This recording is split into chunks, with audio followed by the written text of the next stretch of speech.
Okay, I've been gathering up my strength pretty much all day, or my resolve anyway, to share more about Andy. Mostly because I have a really hard time talking about him without crying.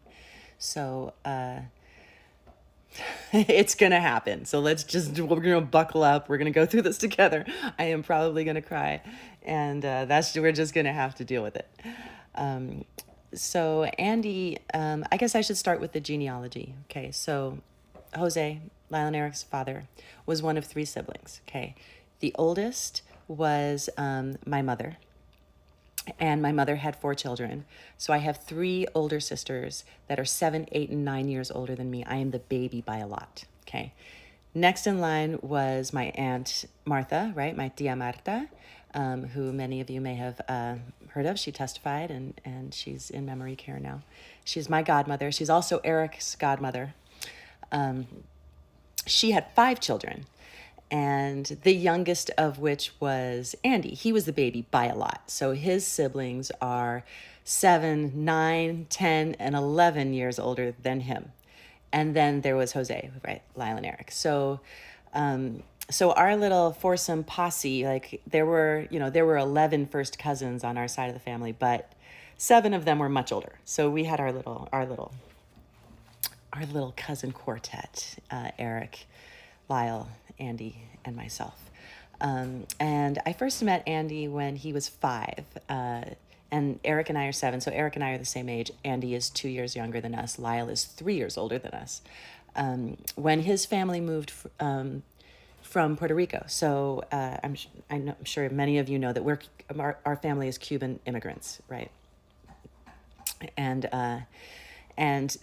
couple of our family members, right? Us, the Baralts and the Menendezes, we came straight to the U.S., but my aunt spent a few years in Puerto Rico. So they came over, and Andy was 5, and he was so cute. I mean, oh my God, Andy was oh God, he was so cute.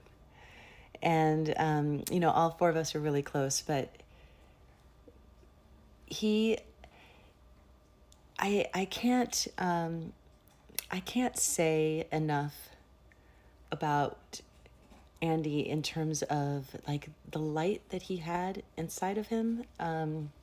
He was so sweet, and he was so sensitive, and he was so kind, and he was funny, and he was so warm and loving and affectionate, and he was all the things. He was all the things. When Lyle and Eric went away, we're in prison, and after the events that happened, and certainly of the convictions, Andy and I were, we struggled hard, real hard. Like we both made some really bad choices. We both used substances. Andy more than me. He really struggled with addiction in his life, and I certainly was on that same path. I was somehow able to pull myself out of that abyss, and God knows I tried to help Andy too. But ultimately, although his actual death was kind of a weird reaction to a sleeping pill kind of thing, he had struggled for years and years to get clean and rehabs,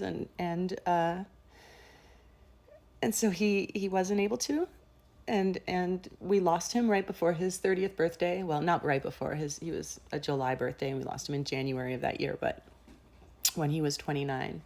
And he's missed every day. Like his family loved him so much. I loved him so much. Eric and Lyle loved him so much. And we all miss him, because the world was a better place with Andy in it. Let me say that.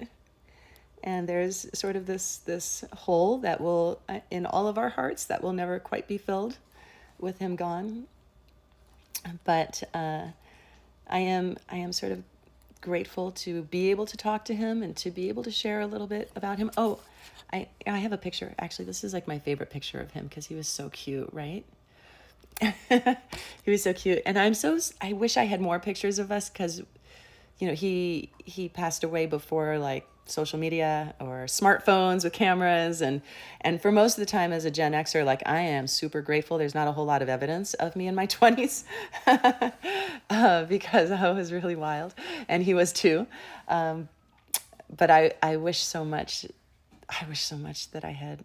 I mean, there are lots of pictures of us, of course, but most of them are at my mom's house. So I don't have them, with me here. But yeah, so that's Andy.